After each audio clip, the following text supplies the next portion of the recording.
Hello guys, तो कैसे हैं आप लोग। आई होप कि आप सभी अच्छे होंगे। गाइस, क्या सही में एक बड़ा अटैक होने वाला है भारत में पाकिस्तान की तरफ से, एक पहलगाम अटैक की तरह। क्यों मैं ऐसा कह रहा हूँ? क्योंकि गाइस, आपको याद होगा कि पाकिस्तानी आर्मी आसिम मुनीर, जब पहलगाम अटैक हुआ था उसके ठीक 5 दिन पहले 17 अप्रैल को ट्रू नेशन थ्योरी दिया था और उसमें उन्होंने कहा था कि हिंदू हमसे अलग हैं। और उसी के ठीक 5 दिन बाद यानी कि 22 अप्रैल को पहलगाम अटैक होता है। और इस पहलगाम अटैक में सिर्फ हिंदुओं को टारगेट करके अटैक किया जाता है। तो गाइस, आज ऐसा क्या हुआ जो ऐसा अनुभव होता है कि फिर कुछ अटैक करने के बारे में सोच रहा है। दोस्तों, हाल ही में आसिम मुनीर अमेरिका गए थे और उन्होंने अमेरिका के मंच से उसमें क्या कहा, कश्मीर इंटरनल मुद्दा नहीं है, एक इंटरनेशनल मुद्दा है और ये हमें उठाना चाहिए। इंटरनेशनल मुद्दा, इंटरनेशनली ये हमें उठाना चाहिए। और उससे किसी ने पूछा कि आपके सिंधु वाटर ट्रीटी को के बारे में आपका क्या कहना है। उन्होंने रोक दिया है, तो आपका क्या कहना है? तो उन्होंने कहा गाइस कि किसी के बाप की हिम्मत नहीं है कि वो सिंधु जल समझौता को रद्द कर दे, यानी कि हमारा पानी रोक दे। उसने ऐसा कहा है गाइस। मैं आपको बताना चाहूँगा कि सिंधु नदी के ऊपर एक डैम बनने वाला है। तो उसमें उन्होंने कहा कि अगर वो डैम बनाया जाएगा तो मैं हमला कर दूंगा, चाहे इसके लिए आधी दुनिया से लड़ने के लिए मैं तैयार हूँ, चाहे किसी दुनिया से भी लड़ने के लिए मैं तैयार हूँ। और वो कहाँ बैठकर कह रहा है गाइस?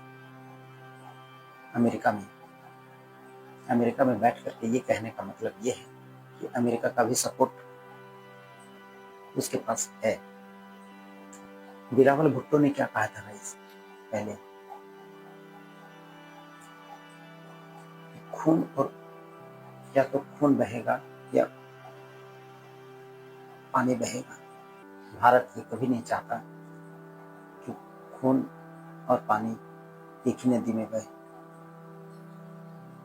फ्रेंड्स, ये तो आसिम मुनीर का भी एक गिदड़ भड़की है। ये कुछ नहीं कर सकते, ये फट्टू लोग हैं, कुछ नहीं कर सकते हैं। सिर्फ चोर की तरह आकर वार कर सकते हैं और कुछ नहीं कर सकते हैं गाइस।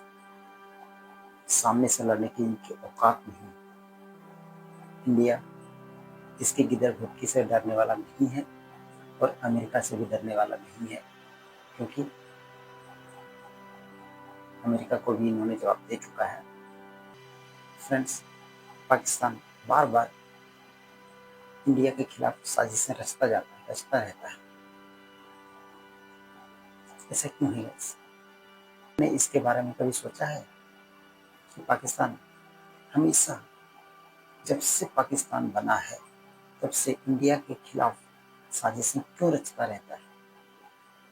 क्यों वो एक बहुत बड़ा दुश्मन, या यूं कहें कि सबसे बड़ा दुश्मन क्यों बना है? फ्रेंड्स, इसके बारे में अगर आपको डिटेल जानना है कि पाकिस्तान क्यों हाथ धोकर इंडिया के खिलाफ साजिशें रचता रहता है, तो इसका जवाब गाइस आपको मिलेगा। वो गाइस महाभारत में मिलेगा। सेम सिचुएशन महाभारत में घटित हुआ था गाइस। मैं आपको बताना चाहूंगा, जब पांडव और कौरवों को आधा आधा राज्य दे दिया गया था। तो फ्रेंड्स, उसमें भी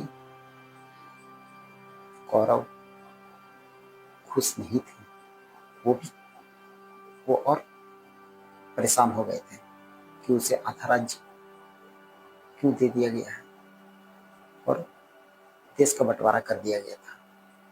ठीक उसी तरह से आज हिंदुस्तान और पाकिस्तान के बीच में हुआ है और वो शांति से नहीं बैठेगा, कभी नहीं बैठेगा। लेकिन हिंदुस्तान के बारे में वो अच्छी तरह से जानता है कि वो कभी जीत नहीं सकता। तो फ्रेंड्स, अगर आपको डिटेल जानना है कि आखिर महाभारत में क्या हुआ था, तो मैं एक सेपरेट वीडियो आपके सामने लाऊंगा और इसका समाधान क्या हो सकता है ये भी हम डिस्कस करेंगे। तो फ्रेंड्स, अभी के लिए बस इतना ही। तब तक के लिए धन्यवाद।